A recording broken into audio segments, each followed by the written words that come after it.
ఇస్సాకారీయులలో సమయోచిత జ్ఞానము కలిగి ఇజ్రాయేలు చేయనదగిదేదో దానిని ఎరిగి ఉన్న అధిపతులు 200. వీరు గోత్రపు వారందరూ వీరి ఆజ్ఞకు బద్దులై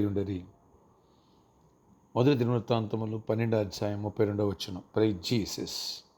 ఈరోజు ఆగస్ట్ 12 మండే. గుడ్ మార్నింగ్ పరలోకనేశ్వర సంఘ బిడ్డలకు, ఆత్మీయులకు, దైవజనులకు, ఇతర రాష్ట్రాలు, ఇతర దేశాలు మన పిల్లలందరికీ కృపాక్షేమములు సమృద్ధిగా విస్తరించునుగాక. ఆమెన్. ఫ్రెండ్స్, చదవబడిన వాక్య భాగంలో ఇస్సాకారీయుల్లో అనగా యోధా గోత్రాల్లో ఇస్సాకారీయుల్లో గోత్రం ఉంది.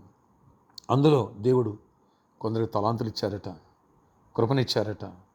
సమయోచితమైన జ్ఞానం అంటే ఏ సమయానికి ఏం చేయాలి, ఏ సమయానికి ఏం మాట్లాడాలి, ఏ పనిని ఎలా నిర్వర్తించాలి, ఎలా వివేకంగా దాన్ని షార్ట్ టైంలో తక్కువ ఖర్చులో అందంగా, ఆహ్లాదకరంగా, దీవెనకరంగా ఎలా ఉండాలి, అలాగే ఎప్పుడు యుద్ధం చేయాలి, ఎప్పుడు శత్రువు యొక్క ఉనికిని కనిపెట్టాలి, ఏ టైపులో అడుగులు ముందుకు వేయాలి అనేది అన్నిటి విషయాల్లో సమయోచితమైన జ్ఞానం కలిగి ఇజ్రాయేలులు ఏం చేయాలో ఏం చేయకూడదో చెప్పేటువంటి అధిపతులు 200 మంది ఉన్నారంట.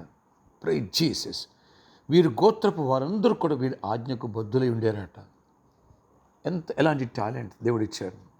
ఇలా సమయోచితమైన జ్ఞానము, సమయోచితమైనటువంటి వివేకము, సమయోచితమైనటువంటి మాటలు, సమయోచితమైన పనులు చేయగలిగినటువంటి ఆ తలాంతులు దేవుడు మనలో ప్రతి ఒక్కరికి దేవుడు అనుగ్రహించునుగాక. ఆమేన్.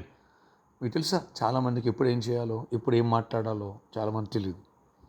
ఎప్పుడు ఏ పనిని ఎలా దాని వర్క్ని ఫినిష్ చేయాలో చాలామంది తెలియదు. దానికి ఎంత ఖర్చు అవుద్దో, అది చేస్తే లాభమా నష్టమా తెలియదు. ఎలా మాట్లాడితే కమ్యూనికేషన్ పెరుగుద్దో కొంతమంది తెలియదు. ఎలా మాట్లాడితే కూర్చున్న కొమ్మని నరుకుని బంధాలు తెంచుకుంటామో, కుటుంబాల సమస్యలు, గొడవ, రిలేషన్స్ డ్యామేజ్ అవుతాయో కొంతమంది తెలియదు.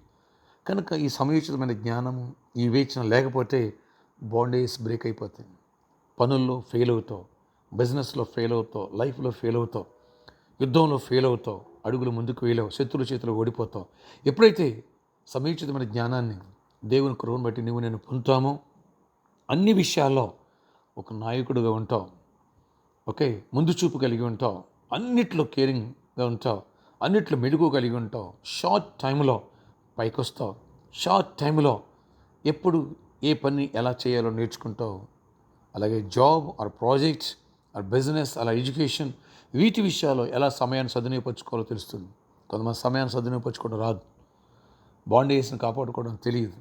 కనుక అందుకే కొందరు మాట్లాడితే పెట్టబుద్ధి అవుద్ది, కొందరు చూస్తే తిట్టబుద్ధి అవుద్ది. ఎందుకు తెలుసు? వాళ్ళ మాటలు పెళుసుగా ఉంటూ ఉంటాయి, మూర్ఖంగా మొరటగా మాట్లాడేస్తూ ఉంటారు. కనుక ఇదంతా అజ్ఞానం. అందుకని నీకు, నాకు, మనందరికి కూడా సమయోచితమైన జ్ఞానం కలగాలి. ఆ కృప దేవుడు మనందరికీ దేవుడు దయచేయనుగాక. Amen, amen. అంతేకాదు, నేను దినమందు సండే వేలాది మందిని దేవుడు నడిపించారు. Blessed people and blessed families అనేటువంటి టాపిక్స్, మంచి టాపిక్స్ ఇచ్చారు. వినండి బిడ్డలారా, వినండి. విన్న బిడ్డలారా, మరోసారి రివీల్ చేసుకోండి. బ్లెస్డ్ పీపుల్గా ఉండి ఆశీర్వదింపబడాలా. నిన్ను చూసిన అన్ని జనులు యెహోవాలో ఆశీర్వదింపబడిన వాళ్ళారా అని వెల్కమ్ చెప్పాలి. రెడ్ కార్పెట్స్ పరవాలా, అన్నిట్లో దీవించబడాలి. Don't miss it. ఈ కృప ఉంది, పొందుతాం. ప్రార్థన ఆశ్చర్యకడ ఈరోజు ఈ ప్రార్థనకి ప్రతి బిడ్డను దర్శించండి. సమయోచితమైన జ్ఞానాన్ని ఇవ్వండి. బ్లెస్డ్ ఫ్యామిలీస్, బ్లెస్డ్ పీపుల్కి మేము ఉండాలి. అన్ని విషయాలు మెడుకోనివ్వండి, అన్ని విషయాల్లో కృపనివ్వండి. మాటలలో, పనుల్లో, కార్యముల్లో అన్నింటిలో కూడా సమయోచితమైన జ్ఞానాన్ని ఇచ్చి మేము దీవించబడిన ఒక అనేకులు దీవెనకరంగా ఉండాలి. అనేకులు నడిపించాలి నాయకులవై. ఆ కృప దయచేయండి. పరిశీలన అవసరాలు తీర్చండి, అక్కలు తీర్చండి. వ్యాధిగా స్వస్థపరచండి. ప్రతి వ్యాధిని గద్దిస్తూ మీరు గద్దించి విడుదల స్వస్థపరచండి. ఆయన జాబ్స్ ఇవ్వండి, ఐక్స్ ఇవ్వండి, నెమ్మదిని ఇవ్వండి, సమాధానం ఇవ్వండి. విడిపోయిన కుటుంబాలు కట్టండి. అయ్యా, పెళ్లి కాలంలో పెళ్ళి అవ్వాలి, గర్భఫలం అంటే గర్భాలు పొందాలి, దీవెన పొంది పడిపోయిన తిరిగి లేవనెత్తబడాలి. పనులన్నింటిలో తోడ బ్లిస్లో చేసే పనులన్నీ తోడేయండి. రిజిస్ట్రేషన్ కావాలి, రిజిస్ట్రేషన్ అవ్వాలి, అన్నింటిలో తోడేయండి. ప్రామిస్ ల్యాండ్లో కూడా నా ప్రాబ్లమ్ సాల్వ్ చేయండి. కృపాక్షేమాలు దయచేయండి. యేసు నామములో ప్రార్థిస్తున్నాను తండ్రి, ఆమేన్. Wish happy birthday to you. Wish happy anniversary. May God bless you all. Have a nice day.